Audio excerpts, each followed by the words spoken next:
As an entrepreneur, we have many different moments of tension, many different moments where we have to make difficult decisions. And often we have to pause before we just push through this discomfort. On this podcast, there are lots of tools that are talked about that are immediately actionable on how to be able to make good decisions in these moments of tension. Yeah, no question. Today we're talking with Bessi Graham, an entrepreneurial coach who really provided us with some framework today on exactly how to process decisions in the organization, how to take a pause, not rush to things, but really most importantly, how to create clarity, peace, and confidence in everything that you do. She even teaches us some specific heuristics, which is a new vocab word for me, but I love it. I'm going to be Googling that up and learning more about heuristics after this podcast with Bessi Graham. This episode is being brought to you by IOI Ventures. We all know that digital marketing is vital to our company's growth. Unfortunately, many of us entrepreneurs don't know where to start. We simply feel overwhelmed by acronyms like CTA, CRM, and GA. It's time for all of us to stop feeling stuck because our partners at IOI Ventures have the experience and track record to get us moving in the right direction. Want to learn more? Go to ioiventures.com/EU and sign up for your free 30-minute consultation. Bessi, welcome to the Entrepreneurs United podcast. Thank you so much. Lovely to be with you both. Yeah, absolutely. We were just discussing, you're already in tomorrow, calling in from Australia. So it's in the morning there and we're still in the day prior. And you're on a mission to really help entrepreneurs and people understand, this is my understanding of your mission, that success can be achieved with integrity. Is that correct?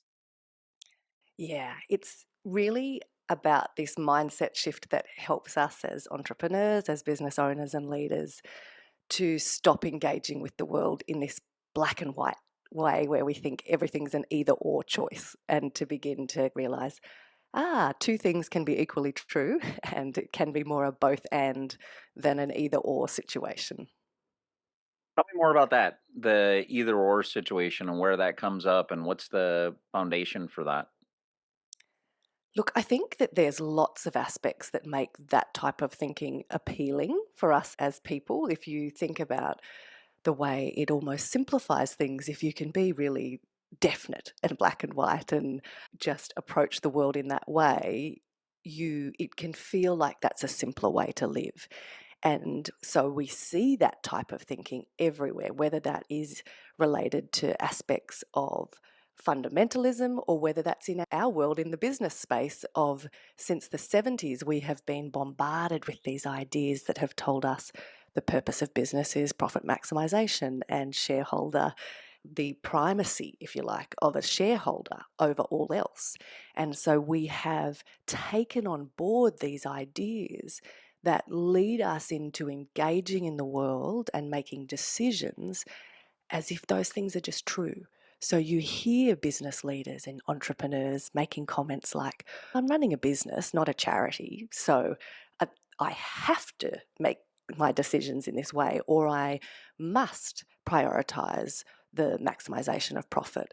And I love being that thought partner, the thinking partner that kind of teases you a little bit and says, really? Who says you have to do it that way? Let's unpack that and think about that a little bit more. So I think the either or, both and piece is just a beautiful entry point to help us stop and question things that we may have just really unconsciously taken on board as a given. And has the preference for, and I don't even want to say preference, the default for businesses are about maximizing profit. Is that an example of you helping people break this black and white type of thinking? Or is that the primary thing you're working with business owners on, which is, hey, you can do more than just make money with your business? It's a little bit of both of those things, because the aspect of where my passion lies and where, if I look at my career of over more than 20 years, the common theme has been around business, because I do really believe that business can be a powerful agent for change. So the focus on business and what its role can be and how it can actually contribute in the world in a bigger way than just making as much money as possible, that is a central theme and passion for me. So that's not a secondary thing, it's primary.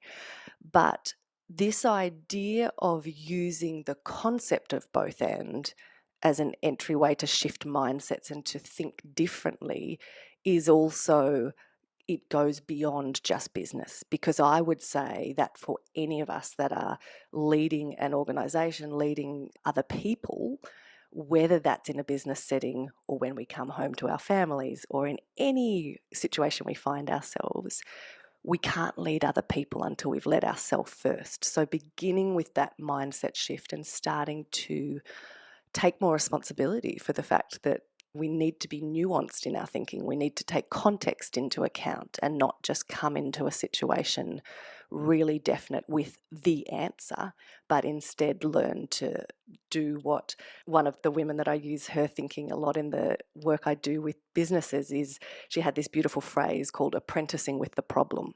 And I think that piece of coming in and listening and absorbing and making sure you actually understand the situation, that is a critical skill that we need as leaders that does go beyond just the business setting.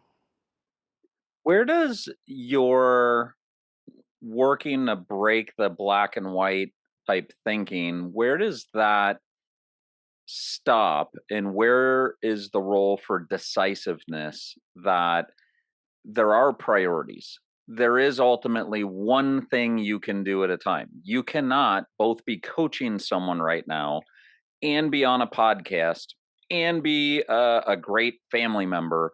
You can't pick all. You have to Yeah. be at some point decisive.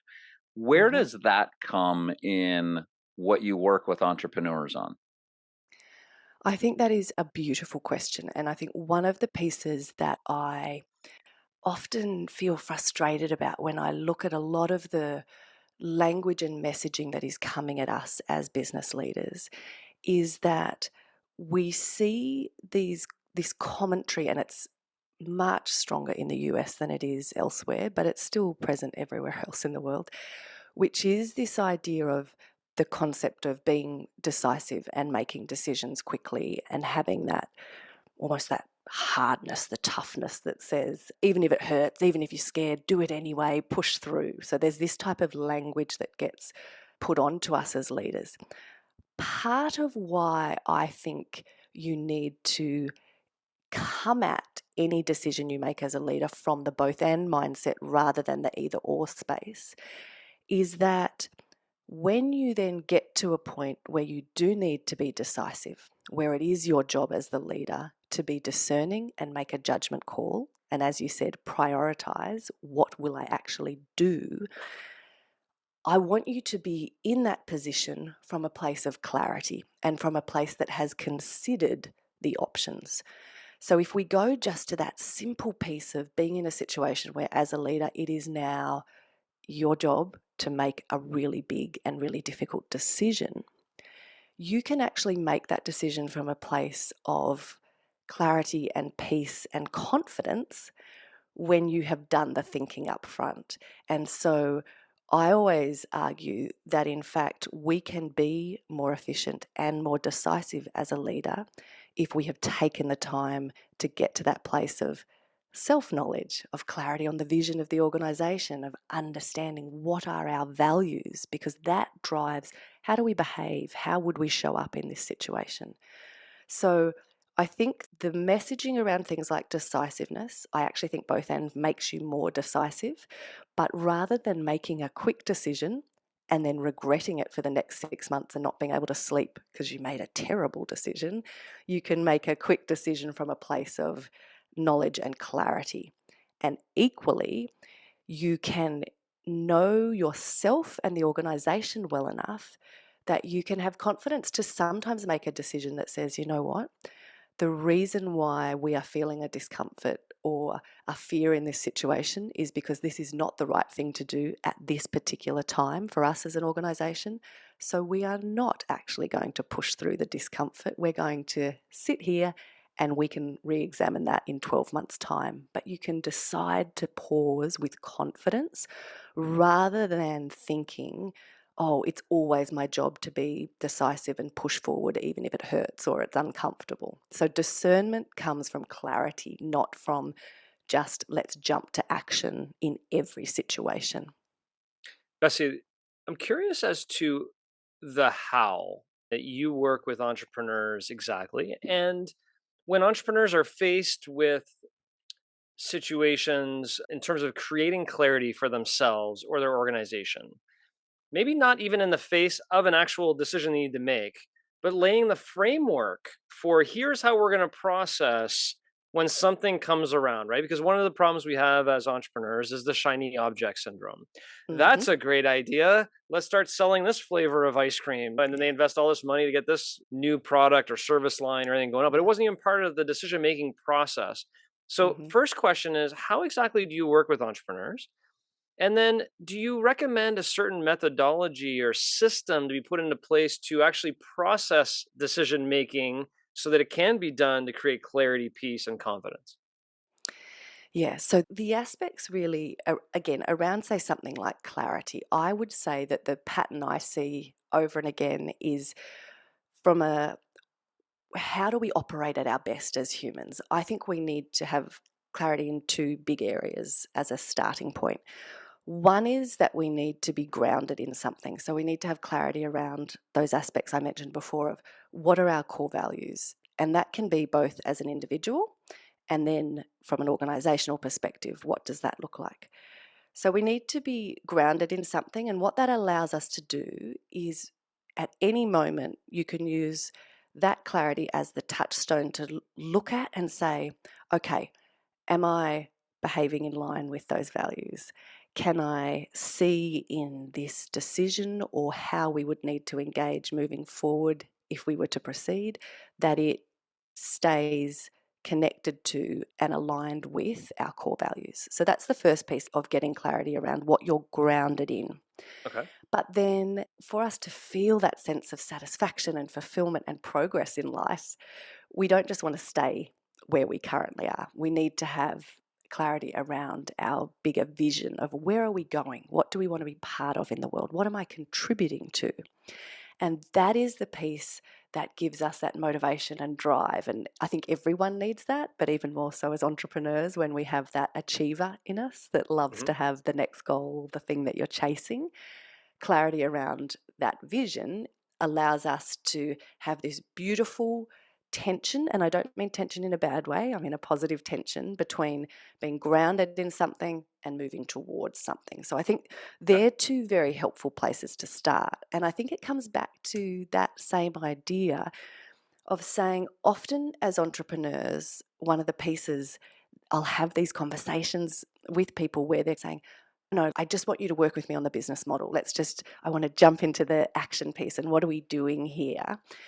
But if we come back to that point that I made before of if you take a saying like slow down to speed up, Yeah. that is only a useful and true statement if while you're slowing down, you actually get to clarity on the things that matter and that will allow you to speed up.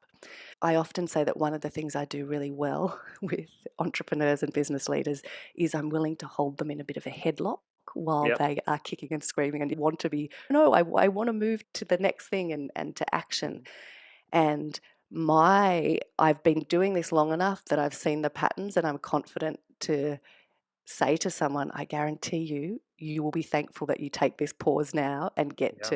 to clarity. So it's that piece of making someone sit in the reflection and the asking of tough questions Hmm. up front and making that more of a practice that they are doing, which will then position them that when anything is thrown at you, you are making that decision from a place that is able to have what I would call, in terms of you asked about some of the frameworks or tools, I would say is a decision cascade process. Makes So sense. it's the ability to know what is the first question, because the trap that we fall into as entrepreneurs and business leaders is in our desire to jump to action, something that in one situation is a strength. So, part of why we achieve things other people would never even dream of is that we have a different risk appetite and we jump to Yep.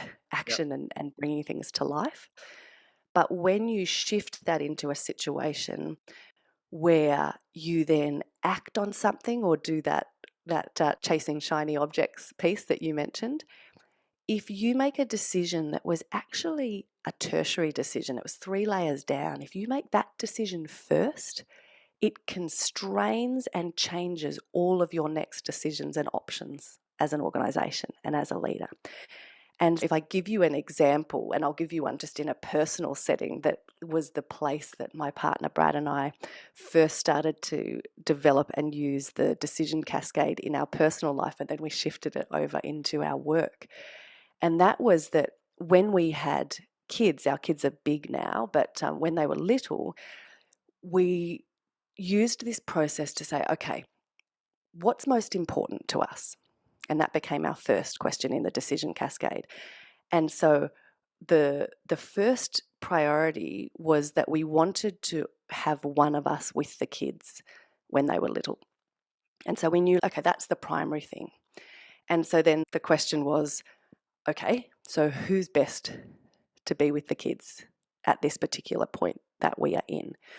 And we then moved the questions cascading down from there. So what that meant was, if you think about my point about, say, a tertiary question, we already realized that things like what school the kids would go to, where we would buy a house, all of these things had to fall below that first question. If we bought a house or made decisions about sending kids to schools that required both of us to be earning a fortune and constantly on planes and never at home, then that would change what we had said was primary for us. And so, what it allowed us to do was to make those decisions in a way that meant we always kept our first decision as the primary one. And I think that plays out, whether it's in a personal context or a work context. When you have a decision cascade and you're clear on where those different decisions sit in terms of priorities, it also comes back to, Rich, your point before of everything can't be a priority at the same time. So what that has allowed is we swapped roles many years ago and Brad was at home as the primary caregiver, because when we did our decision cascade, we said, okay, so if one of us is going to be at home, who should that be? And I said, I'm bored out of my brain and I do not want to be at home. And Brad was like, I don't like any of my clients and hate going to work. Okay, this looks like it's me that should be at home.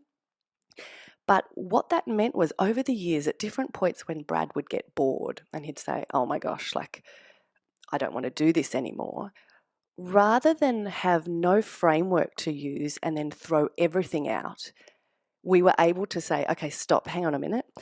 You're feeling bored. Let's figure out at what level of the system the problem actually lies.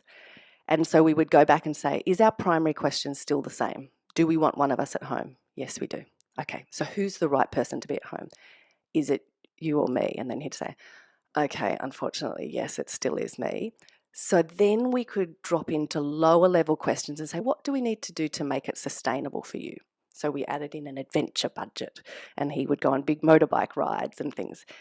But if you see what I'm laying out here, what it gives you when you have a framework like a decision cascade is you don't accidentally be reactive and throw the whole thing out. You have a structure to walk back through in those moments of tension and say, where does the problem lie? What has changed? And how do we now make this new? Yeah, and then you said you concede all the options, right? You're looking at all of the potential option trees in that cascading approach. Mm-hmm. One thing that, Bessie, that I've done that I swear by today, and it works wonders for me and in our businesses, is every year we have a one-page strategic roadmap. And in that strategic roadmap, on the far left is our core values, our forever. What do we want to be and live by? And then we go to, okay, where do we want to be in 10 years? Where do we want to be in 5 years? Where do we want to be in the next year? And what are we going to do every quarter to achieve all of these? A lot of principles into that. But one of the strategies that I've used with this model is when, and that happens every week, every month, every quarter, there's a new idea thrown on the table of, oh, we should do this now. My immediate response, is it in our strategic roadmap? And if the answer is no, it's not in our strategic roadmap, then we should wait until the next planning session where we all get in the room and we decide that's part of the new strategic roadmap. And that gives us time to pause naturally. Yeah. And or if we think it's an emergency, let's get everybody back in the room that designed that strategic roadmap so we can all evaluate the merit of this idea. That decision cascade process is what I've created to create this pause element to be like, Yeah. it's not in the plan. And so we either need to go back to the plan and reevaluate it, or we need to wait until the next time. And typically, what happens is we get to the next planning phase, and that idea was like an old Yeah. idea. No one really We've already cares had about it 7 anymore, more right? ideas. How does that? Is that a good way to maybe process what you're talking about in terms of kind of that decision process within an organization, and other ideas of how entrepreneurs can execute this within their own organization? Because, by the way, that also holds me accountable, because Oh, when yeah. I say, hey, I got a really good idea, let's paint the walls blue, they're like, John, it doesn't say paint the walls blue in our strategic roadmap, so if you want to do that, it holds me, the leader, accountable as well. Have you seen Yes. other methods like that, and how would you rate that one as a method to evaluate? Yeah. Look, I think that one of the pieces, and again, this comes back to what's our role as a leader in an organization. I love the framing of these different kind of tools or strategies or frameworks from, if we look at some of the ancient, particularly ancient Greek type thinking, they call them heuristics. So it's a thinking tool. And I would say that one of our jobs as a leader is to have a whole bunch of different thinking tools that we are very capable of calling on at any given moment. So I'm sure that you have this happen for you in your work, but I have enough heuristics or those thinking tools that I'm always confident to go into a conversation with a client or in one of my own businesses and know that on the fly, whatever comes up, I will have a tool that is appropriate to Hmm. help us think through and engage with that particular issue. And I am a much bigger fan of having a broad, diverse toolkit of different strategies, frameworks, etc., to call on than engaging with anyone in a way that is very off the shelf. Of there is always a 7-step process of we do this, then we do this, then we do this. And so I would say that in that piece that you described in terms of the one pager, but then you talked about a whole different bunch of practices, ways to call someone out, things that become the way that you engage as a team and an organization. All of those different things together equip you to actually stay on track and to be more effective as an organization. And so I think I love the way that you described that. And I think the fact that in that page, so when I visualize what you described, it's that to produce something like that is on one page, you have had to do the work to get from a whole bunch of information to that beautiful place of simple on the other side of complexity. You've had to deal with the complexity, think through, okay, what are our values? What are our different horizons that we're working through? What are the priorities in each of those horizons? There's all of these different parts that make up something that can look quite simple because it's presented in one page, but there's depth behind that. Yeah. So I think each organization will have different tools or frameworks or strategies that they love and find helpful. And part of my work is to be able to come in as that thinking partner and help someone figure out and learn some new tools to be able to then call on as needed in any given situation. But like you, there are some of those pieces that come up again and again around, the core values, the Mm. pieces that you're focusing on over what time frame and what is most important right now. All of those types of things will be patterns. I have a question that I don't mean to be intentionally challenging. It may just come naturally to me. So, we started the conversation around getting out of the black and white thinking, and Yeah. then we relatively quickly moved to needing to answer a question, what's most important? And having there be a decision cascade so you can keep the first decision as primary.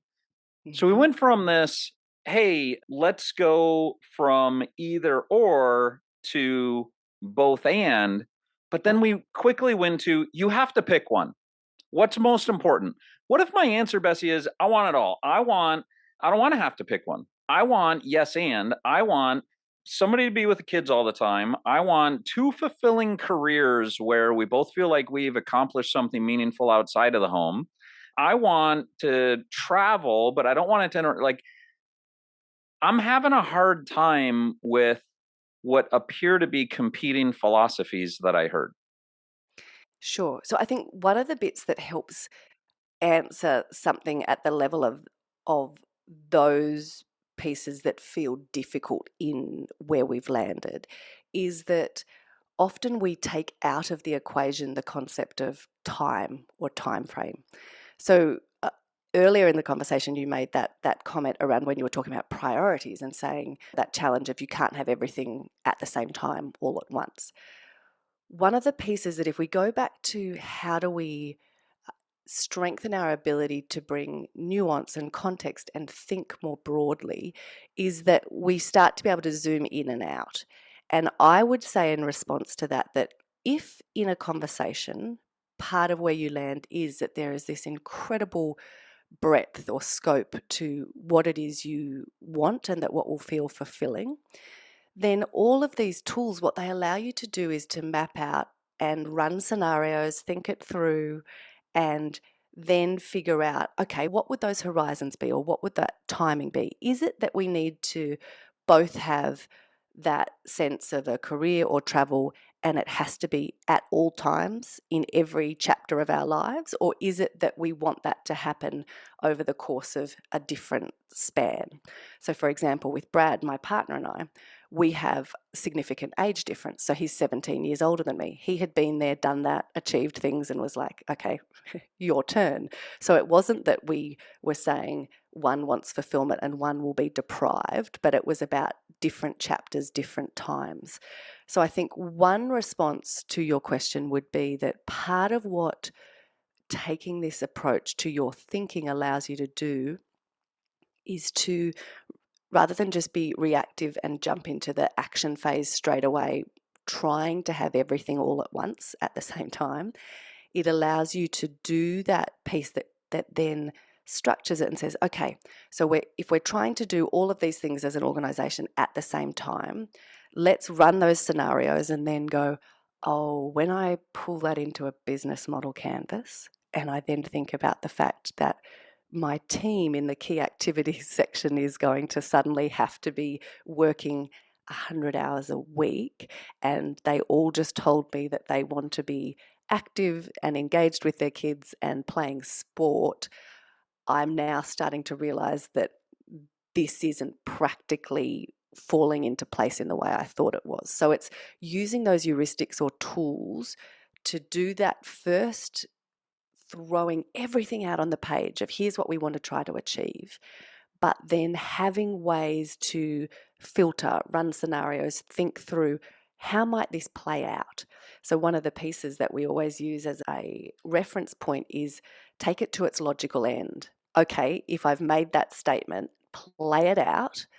How will that actually now interact with different parts of this business or these people's lives? And that's where tools like what you described, John, or tools like the business model canvas are so much more powerful than an 80-page business plan. Because if you're drawing a business model and you've got this new idea that you're wanting to add in to your organization, you can on one page very quickly see the relational pieces. So you can suddenly say, oh, now that I've changed who that customer segment is, none of our value propositions appeal to them. And the way in which we have structured our pricing will not work for this new customer segment. So, tools allow you to have that sense check when you have these big ideas or this dream or vision of I want all these things. You need to have frameworks and tools to be able to do the sense check and then come back to saying, okay, is that actually still what I want? And I would say that then the piece where a both and mindset or learning to try to create a win, that comes in because, again, when we then use those tools like a business model canvas, which I use all the time with business owners, is to say, now we actually have the opportunity to keep redesigning and trying to find, is there a way that we could do this so that it did create a win? Something like the trying to use a business to do good in the world and not just be about profit maximization. What I find is when people stay in that space where they say, okay, doing good is a nice thing to do, it might even be the right thing to do, but they're still thinking about that related to charity or not being commercial. My job from a both and perspective is to say, hang on, what if you used the business model canvas to help you work with your business model until you find a situation where you can create something that's mutually reinforcing? So, where by doing good in the world, it actually gives you a competitive advantage. And that brings us back into that place that I suspect you felt we were losing when we were using something like a decision cascade or prioritizing one thing over both. So the tools are the sense check, and they are your ability to then continue to tweak and redesign to find the best combination that gives you the win. Thank you. I think you've laid out a few pieces of the quilt work that I've been able to stitch together. I want to validate it with you because it came from a Yeah. couple of parts of the conversation. What I'm gathering that you do for entrepreneurs is during moments of tension, and these are all your words that I'm stitching together through the conversation. During moments of tension, instead of following your desire to jump to action, pause with confidence, consider your thinking tools or heuristics that'll give you time to consider nuance, context, and be able to think more broadly. My original, when I said I have a challenge, but I don't mean to be challenging, your first thing was something about time. And I think that was the piece maybe I was missing when I was thinking of the dude. Because I'm like, how can you possibly say you can have both? You don't have to make decisions. And then it's the first thing you talk about is you have to make a decision. What's most important? And it's no, no, no. You're not saying don't ever make decisions. You're saying don't follow your compulsion to make a decision right away. You don't have to do it right away. Yeah. Pause with confidence, use your heuristics to get together a decision cascade where you can consider nuance and context and think more broadly. Am I stitching these together in a way? Please correct me or validate my understanding of what we've talked about so far. Yeah, so I think that is a really useful stitching together of it.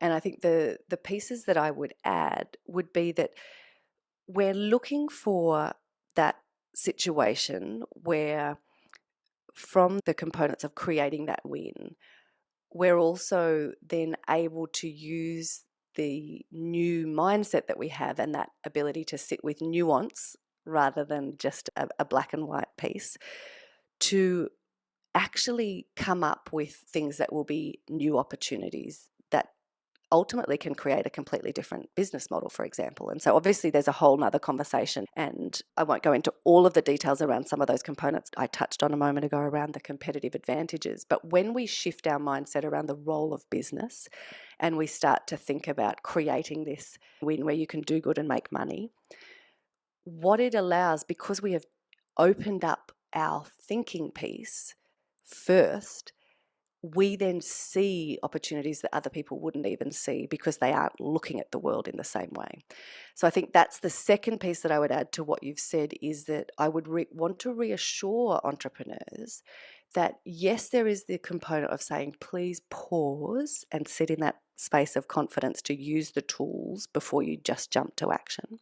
But I would want to reassure them that the more you do this, it actually isn't this massively time consuming thing, because you have clarity, you build a skill set, and you build up that match fitness, if you like, then in the same way that you guys have your one pager that you come back to, and that then the team know, oh, I can use this to push back on you if you're throwing something at me.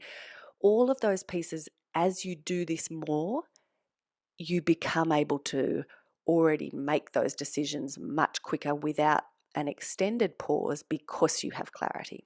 So I think it's important to reassure that we're not just talking about always having these in depth navel gazing exercises, but it's also the piece that by doing that up front, you will become more efficient at it. And then what it will do is open up what is even possible and what, because of the fact that you have started from a place of taking in the whole and then narrowing in on what is most important now.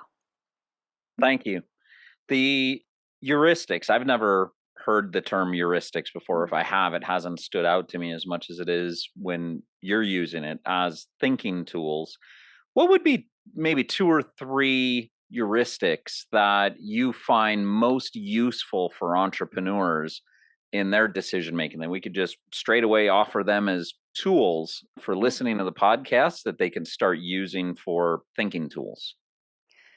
So, one of them is a tool that the Roman orators, so again, think ancient thinkers, used to use, which is very common, but most people don't know where it comes from, which is a framing around what, so what, now what.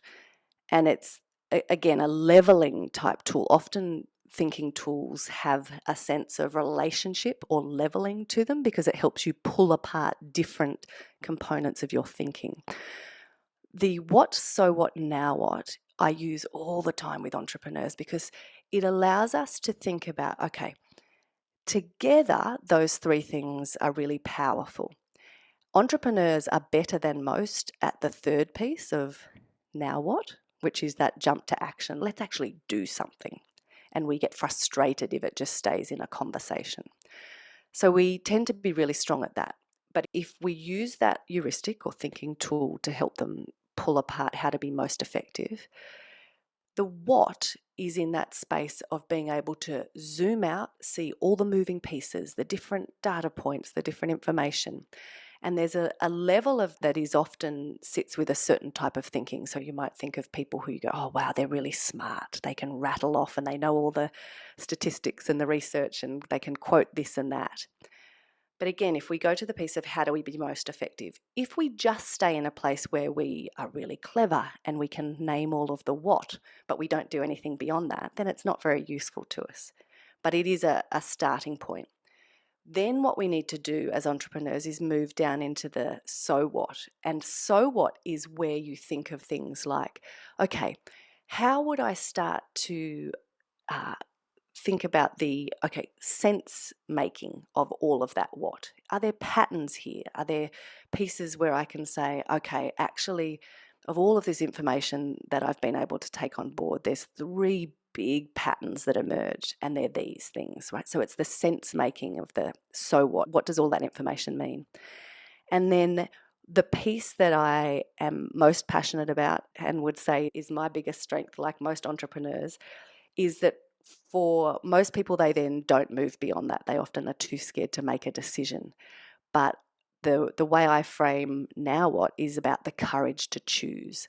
And that is that for us as entrepreneurs, you can use this piece to help move through this process, take the what, structure it up and make sense of it, to pattern it in the so what, and then drive to action. So now have the courage to make a decision and step into that. So that's a really helpful heuristic. We also have already talked about another one, which is the business model canvas. Again, a framework that, from a thinking perspective, I have been using the business model canvas since they were first trialing it 13 years ago and developing the idea.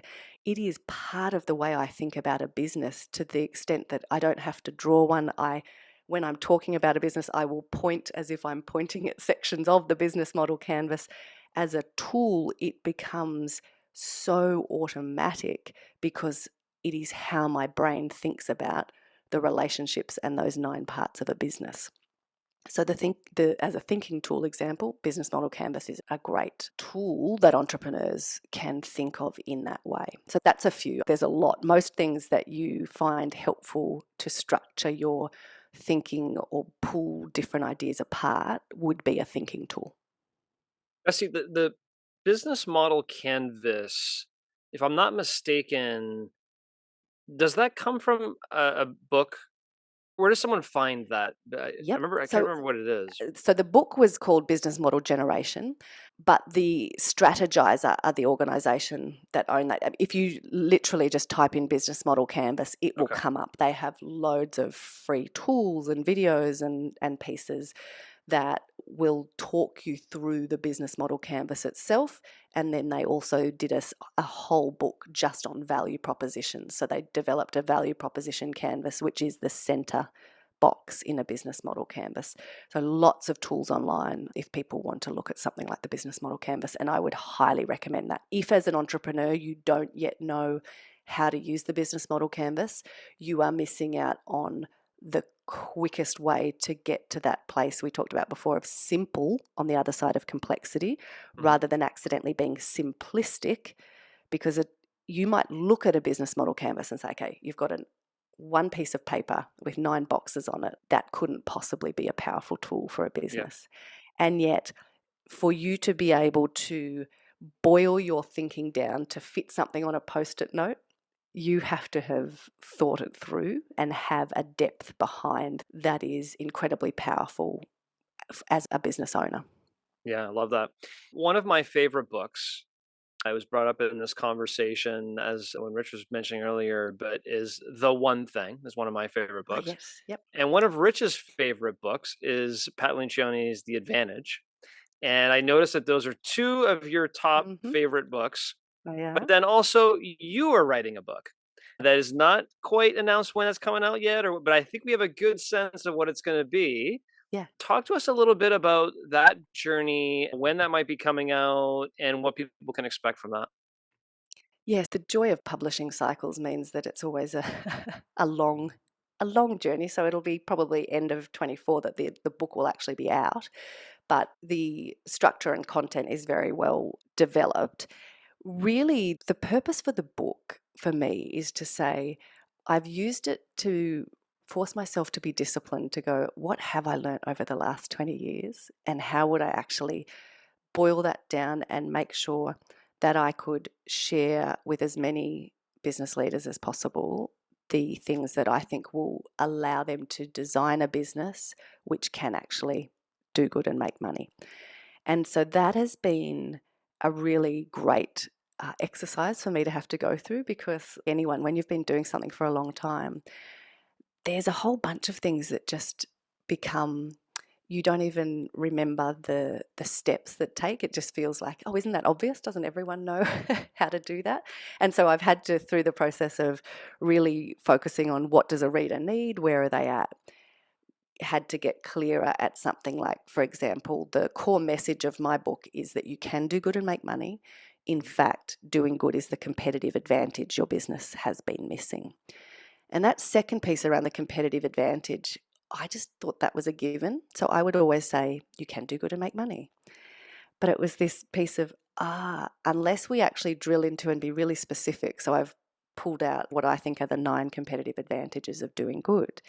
And unless we talk people through and break down some of those myths around their beliefs that they've just taken on board, that the purpose of business is profit maximization. So in the book, I talk them through the aspects of, where did that come from? That's actually not the roots of business. It's deeply human to trade and barter and have commerce. That's always been part of how we've operated. And it is not driven from a place of profit maximization. So the book has been this beautiful exercise in breaking down some of those myths, talking to people about the mindset shift that needs to occur, and then giving them the confidence to realize, oh, I can actually have some very specific ways that I use something like the business model canvas to figure out how my business in particular, rather than just a generic idea of business, can actually make an impact in the world. So that's been the process, if you like, of going through that. And I'm really looking forward to the book being an option for me to share what I know more broadly Yeah. than the extent to which I'm going to be able to work one-on-one with people. So obviously a book is a much better way to get that message out more broadly. Absolutely. And one on one, I'm assuming, is what you do, right? Entrepreneurial Yes. coaching, one on one with entrepreneurs. And I can only guess that one of the biggest places you start is, where's your business model canvas? Let's get that together. So if an Exactly. entrepreneur listening to this is, I don't have a business model canvas, I'd like to understand how to do that. Where can they reach out, learn more, and get more of your content? Yeah, absolutely. So best place to go would just be to my personal website, which is bessigraham.com. And from there, you'll be able to find the podcast. You can send me an email. You'll find my LinkedIn, Instagram, etc. So just go directly to bessigraham.com, and then you can start to go on that journey. Maybe listen to some of the podcasts and explore the ideas a bit more first to figure out the best entry point for you, depending where you're at. That's great. Thank you very much. Pleasure. Please stick around for a few more minutes while Rich and I break down this episode. Rich, one of the things that I've learned in the past 5 years or so as an entrepreneur and making decisions is that I now call it one door and two door decisions. Having a strategic roadmap, a business model canvas, and having a framework, a cascading decision cascade process, I should say, critically important. And within your organization, you do need to have a little bit of a line on what decisions are okay to just make right now. I need to order some pens. Just order some pens. It's fine. If we don't like them, we'll return them back to Staples tomorrow. It's not a big deal. It's reversible. You can move forward through things. There's some decisions that are one door decisions. They're not reversible. Once you hire that person and put them on your payroll, now you have an employee in your organization that you need to deal with responsibly. Once you make a decision to pivot your marketing campaigns, go after new segments of business, some of these are just not reversible decisions, and they get very tricky. And so, one of the things I've learned that I think Bessie really doubles down, and everything she talks about here, is be really careful with these large decisions you need to make in your life. And the larger the decision, the more the pause button needs to be pressed, the more you need to evaluate all of your options. And she said something we didn't talk about enough. You need to be an apprentice with the problem, or an apprentice with the opportunity, and really go and study what is the decision you're going to make. And again, maybe the what, so what, and now what comes into that framework as well. But you need to be a student of that decision and all the consequences that decision will make.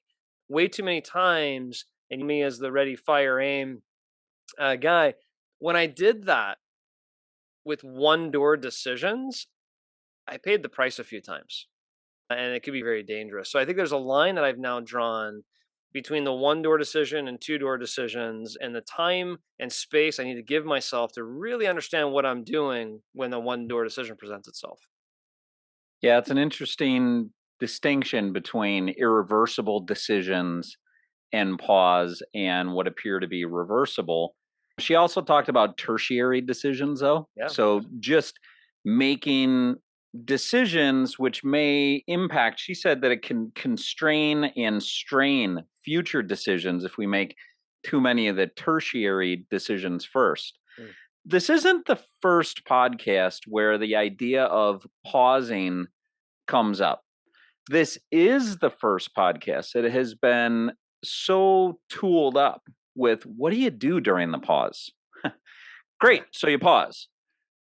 What do you do? And this whole idea of heuristics and having thinking tools, and the way that she just described the confidence she has because of the thinking tools she has and being tooled up in how to think, she can approach any problem and be able to apply some of these tools and be a go-to person.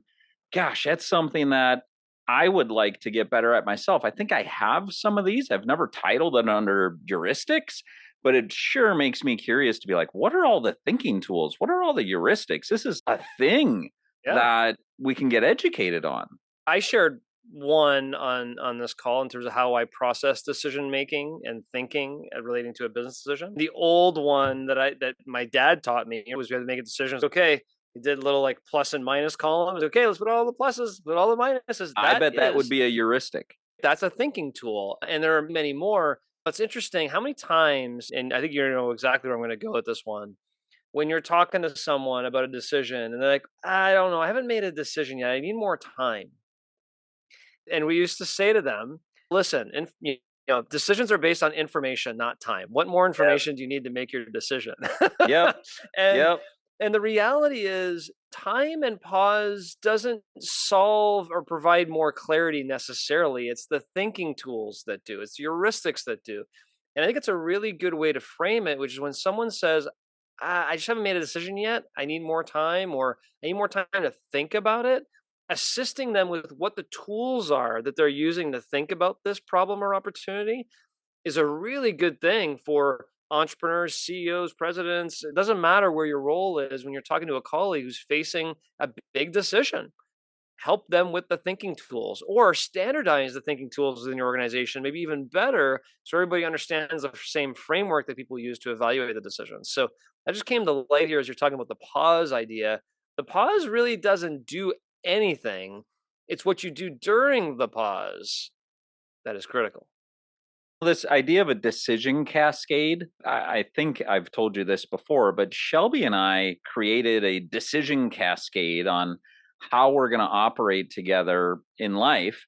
And the number one piece on the decision cascade was be healthy individuals. And that was what we would prioritize. The number two piece on the decision cascade was have a healthy marriage, have a healthy relationship. Because if you're not a healthy individual, how are you going to have a healthy relationship? Yeah. The number three was the kids, which was very controversial for some people when I described this to them, because they're like, what? The kids aren't number one? And it's long term, that doesn't work out well if the kids are number one. The kids eventually leave the house and you're left with your partner and that relationship. And if we always prioritize the kids, sometimes we lose ourselves. And then the number four in our decision cascade is whatever else happens, whatever else is out there. This actually came up yesterday when the family was going over on the weekend over to Shelby's mom's house to the pool. And I said, I'm going to ride my bike over there, which takes about a 30-minute ride to get over there. I hadn't gotten my exercise in for the day, and I knew it was unquestionable. Shelby absolutely supported it. She said, okay, like I get what he's doing. There was zero pushback. She went over there, got some things set up. I took care of myself for the half hour instead of driving over there for 7 minutes. I just highlight this decision cascade as an example of one of the heuristics. Some of this stuff I feel like entrepreneurs may already be using, but it's one of those things that when we have a title to it, when we know, oh, that's actually a thing, we may be more likely to use them and help in our decision making and thinking. Yeah, I think she mentioned that a little bit too when I was giving her the example of the strategic roadmap. She's like, your strategic roadmap is a strategic roadmap. The process that you've trained your organization on how to use it, the depth behind the strategic roadmap is really where the magic is. You could put core value posters on the wall and no one follows them. It's the magic of how do you follow, how do you demonstrate the practice behind here's what we're talking about. And what it keeps coming back to for me a little bit is not only clarity on what you're trying to achieve, but clarity on the process to which you're going to follow. If you have both of those things in place, the cascading decision tree goes back through them.